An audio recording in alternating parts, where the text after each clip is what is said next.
안녕하세요. 오늘은 2025년 이후로 다가올 이 기후 공시, 또 ESG 규제 변화를 좀 자세히 보려고 합니다. 네, 특히 여러분이 보내주신 글랩 분석 자료를 바탕으로요. 한국의 물류, 그리고 공급망 기업에는 이게 어떤 의미인지, 또 어떻게 기회가 될 수 있을지, 네, 중요한 시점이죠. 네, 같이 한번 깊이 파헤쳐 보겠습니다. 단순 규제 대응, 이걸 넘어서 좀 지속 가능한 성장을 위한 전략적 통찰을 얻는 그런 시간이 됐으면 하는데요. 바로 시작해 볼까요? 좋습니다. 그럼 먼저 글로벌 규제 환경 변화부터 좀 짚어봐야 할 것 같아요. 네네. 미국 SEC 기후 공시 규칙이 지금 소송 때문에 잠시 좀 주춤하는 모양새인데요. 네. 이게 완전히 없어지기보다는 제 생각에는 세부 조정 후에 다시 시행될 가능성이 큽니다. 그렇군요. 중요한 건 기술적인 문제들이 좀 해결되면요. 스코프3 공시, 그러니까 기업의 가치사슬 전반에서 나오는 간접 온실가스 배출량이죠. 네, 스코프 3. 이게 다시 추진되거나 아니면 검증 기준이 더 강화될 수 있다는 점입니다. 스코프 3가 다시 들어올 수도 있군요. 네. 그리고 더 주목할 건 유럽연합의 CSRD입니다. 기업 지속 가능성 보고 지침이죠. CSRD요? 네. 이게 이전 지침보다 범위가 훨씬 넓어졌고 검증도 아주 까다로워졌어요. 어휴, 네. 근데 이게 2027년부터는 EU 바깥 기업, 역외 기업에게도 확대 적용이 돼요. 정말요? 그럼 EU랑 거래하는 우리 한국 기업들은? 바로 직접적인 영향권 아래 놓이게 되는 거죠. 이걸 소위 브뤼셀 효과라고 부릅니다. 브뤼셀 효과. 야, 이게 유럽발 규제 파급력이 생각보다 훨씬 크겠네요. 그럼 아시아 쪽은 좀 어떤가요? 자료에 보니까 중국이랑 일본 얘기도 있던데요. 맞습니다. 중국도 빠르게 움직이고 있어요. 2026년부터는 주요 거래소 상장사 대상으로 스콥3 공시를 의무화하고요. 중국도 스콥 3를요? 네. 그리고 2027년에는 탄소 국경 조정 제도 도입도 예고했습니다. 일본 역시 2027년까지 ISSB 기준을 전면 도입할 계획이고요. ISSB요?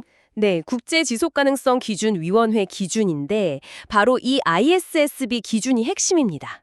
이게 지금 글로벌 표준으로 아주 빠르게 자리를 잡고 있거든요. 그래서 2027년쯤 되면 대부분 국가가 이걸 채택할 걸로 보입니다. 뭐랄까, 지속가능성 공시에 대한 국제 표준이 생기는 거죠. 그렇군요. 결국은 글로벌 표준이 점점 강화되고 또 통합되는 방향으로 가는 거래요. 그렇죠. 그럼 한국 상황은 어떤가요? KESG 가이드라인은 어떻게 진행되고 있는지, 또 글로벌 표준하고는 어떻게 연결될까요? 한국도 당연히 발맞춰 가고 있습니다. KESG 가이드라인 적용 대상을 단계적으로 넓히고 있어요. 네. 이 KESG 가이드라인은 글로벌 기준, 그러니까 방금 말씀드린 ISSB 같은 기준에 맞춰서 한국 실정을 반영한 지침, 이렇게 보시면 됩니다. 한국형 지침이군요. 네, 2025년에 코스피 대형 상장사부터 시작해서 2029년에는 모든 상장사, 그리고 2030년에는 비상장 대기업까지 의무화될 예정입니다. 와, 대상이 계속 확대되네요. 이게 단순히 국내 규제 차원이 아니고요. 앞에서 말씀드린 ISSB 같은 글로벌 표준이랑 연계되니까 해외 투자 유치나 수출 경쟁력에도 직접 영향을 주게 됩니다. 그렇군요. 자, 그럼 오늘 좀 중점적으로 보기로 한 물류 그리고 공급망 분야, 이쪽은 구체적으로 어떤 준비를 해야 할까요? 글렉 자료에서 그린 로지스틱스, 이게 핵심인 것 같던데 좀 더 풀어주시죠. 네, 그린 로지스틱스. 이게 단순히 포장재 바꾸고 이런 차원을 넘어섭니다. 그런 게 아니군요. 네, 예를 들면 AI, 인공지능을 활용해서 최적 운송 경로를 짜는 거죠.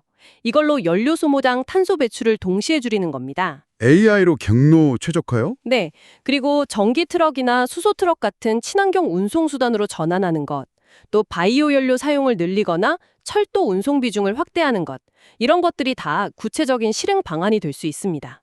효율 개선 효과가 좀 있나요? 그럼요. 글렉 자료에 따르면요. 이 AI 최적화를 좀 빨리 도입한 기업들은 연료 효율을 평균 5에서 10% 정도 개선했다고 해요. 오, 꽤 크네요.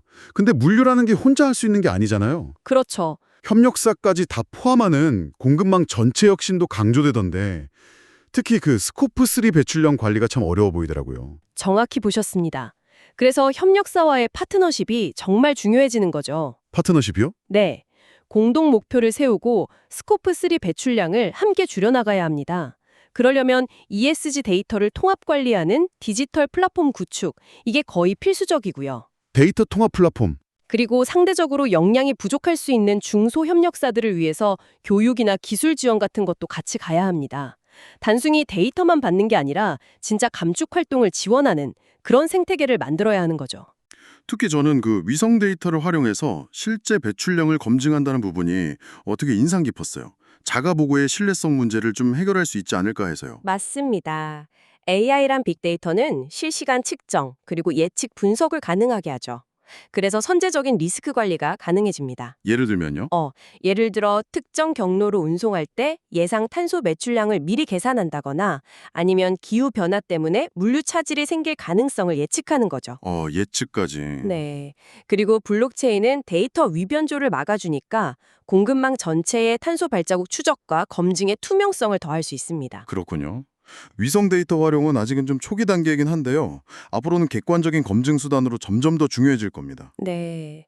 근력 분석에서도 이런 기술 도입이 기업의 기후 경영을 단순 비용으로 보는 게 아니라 오히려 경쟁 우위를 확보하는 수단, 이른바 그린 프리미엄이나 투자 유치 기회로 전환하는 열쇠가 될 거라고 강조하고 있습니다. 그린 프리미엄. 여러분의 회사에서는 이런 기술 도입이나 공급망 협력에 대해서 혹시 어떤 고민들을 하고 계신가요? 네, 오늘 글렉 자료를 통해 함께 살펴본 것처럼요.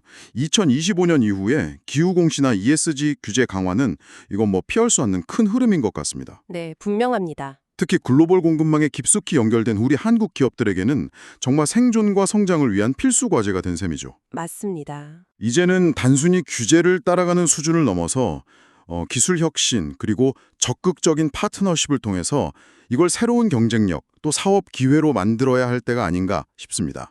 네, 적극적인 자세가 필요하죠. 네, 오늘 저희가 나눈 이야기들이 여러분의 비즈니스 그리고 여러분이 속한 공급망 생태계 전체를 좀 더 지속 가능하게 혁신하는 데 작은 영감이 되었기를 바랍니다.